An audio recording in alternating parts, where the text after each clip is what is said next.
Hello, എന്റെ പേര് നിതിൻ. ചിലവരെന്നെ മേലിൽ നിന്ന് വിളിക്കും. അതിന് നീ ഏതാടാന്ന് ചോദിക്കുന്നവരോടാണ് ഞാനൊരു ഹ്യൂമൻ ബീങ് ആണ്, അതിലുപരി ഒരു മനുഷ്യൻ കൂടിയാണ്. സത്യമായിട്ട് വെറുതെ പറയല്ല. അതൊക്കെ പോട്ടെ, ഞാൻ പറയാൻ വന്നതൊന്നുമല്ല. ഞാൻ പറയാൻ വന്നത് രാത്രി എങ്ങനെ നേരത്തെ കിടന്നുറങ്ങാം എന്നതിനെ കുറിച്ചാണ്. യെസ്, ഡേ 1 ഓഫ് നേരത്തെ കിടന്നുറങ്ങൽ, ഡേ 2 ഓഫ് നേരത്തെ കിടന്നുറങ്ങൽ, ഡേ 3 ഓഫ് നേരത്തെ കിടന്നുറങ്ങൽ, 1 മന്ത് ഓഫ് നേരത്തെ കിടന്നുറങ്ങൽ. അങ്ങനെ ഒരു മാസം കഴിഞ്ഞപ്പോഴാണ് ഒരു സത്യം ഞാൻ മനസ്സിലാക്കി. എന്താ വെച്ചാൽ ഒരു മാസമായിട്ട് നേരത്തെ കിടന്നുറങ്ങാൻ പറ്റില്ല. പോരാഞ്ഞിട്ട് കണ്ണിന് ചുറ്റും കറുപ്പ് കളറും വന്നു. അയ്യോ, ഇനി ഞാൻ എന്ത് ചെയ്യും?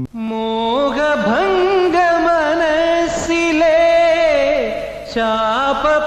പിന്നെ ഞാൻ ഒന്നും നോക്കില്ല, കിടക്കുന്ന ബെഡ് കൊണ്ട് മാറ്റി. എന്നിട്ട് ഫ്ലോ മാട്രസിന്റെ ആന്റി ഗ്രാവിറ്റി മാട്രസ് ആണ് ഞാൻ പുതിയ ഓർഡർ ചെയ്ത ബെഡ്. ഒരു ക്യാപ്സൂൾ രൂപത്തിലോട്ടോ മാട്രസ് ഫസ്റ്റ് കിട്ടിയത്. ശരിക്കും ഈ ബെഡ് 3 ലെയർ ആയിട്ടോ വരുന്നത്. അതിൽ ടോപ്പ് ലെയർ വരുന്നത് 100% നാച്ചുറൽ ആയിട്ടുള്ള ലാട്രസ് മെറ്റീരിയൽ കൊണ്ടാണ്. അതുപോലെ മിഡിൽ ലെയർ സോഫ്റ്റ് ആയിട്ടുള്ള ഒരു ട്രാൻസിഷൻ ഫോമും ആൻഡ് ബേസ് ലെവലിൽ ഫ്ലോ റെസ്പോൺസിബിൾ ആയിട്ടുള്ള ഒരു ഫോമാണ് കൊടുത്തിട്ടുള്ളത്. ഇവര് പറയുന്ന പോലെ ഒരു ടെസ്റ്റ് ഒക്കെ ഞാൻ നടത്തി നോക്കി. സംഭവം സത്യമാട്ടോ, അതിനൊരു പ്രശ്നം പറ്റിയില്ല. പിന്നെ ഇതിന്റെ അകത്ത് എടുത്തു പറയേണ്ട ഒരു കാര്യമാണ് മോഷൻ ഐസൊലേഷൻ ടെക്നോളജി പറയുന്ന ഈ ടെക്നോളജി. നിങ്ങൾ ഈ ബെഡിന്റെ ഒരു അറ്റത്ത് കിടക്കാൻ വിചാരിക്കും, നിങ്ങളെ തൊട്ടപ്പുറത്ത് ഒരാൾ കിടക്കുന്നുണ്ടെങ്കിൽ ആൾ എന്ത് തലകുത്തി പറഞ്ഞാലും അല്ലെങ്കിൽ ബെഡിന്റെ അകത്ത് നിന്ന് എന്ത് കളിച്ചാലും അതൊന്നും നിങ്ങളെ ബാധിക്കില്ല. പിന്നെ നിങ്ങൾ ഒരു 100 ഡേയ്സിന്റെ അകത്ത് കിടന്ന് ഇഷ്ടപ്പെട്ടില്ലെങ്കിൽ ബെഡ് നിങ്ങൾക്ക് റിട്ടേണും ചെയ്യാം, റീഫണ്ടും കിട്ടും. അപ്പൊ ഇത് പർച്ചേസ് ചെയ്യാനുള്ള ലിങ്ക് ഞാൻ ബയോയിൽ കൊടുക്കാം. അതുപോലെ കമന്റ് ബോക്സിൽ പിൻ ചെയ്തും വെക്കാം. അപ്പൊ അടുത്ത വീഡിയോ കാണാം. ബൈ.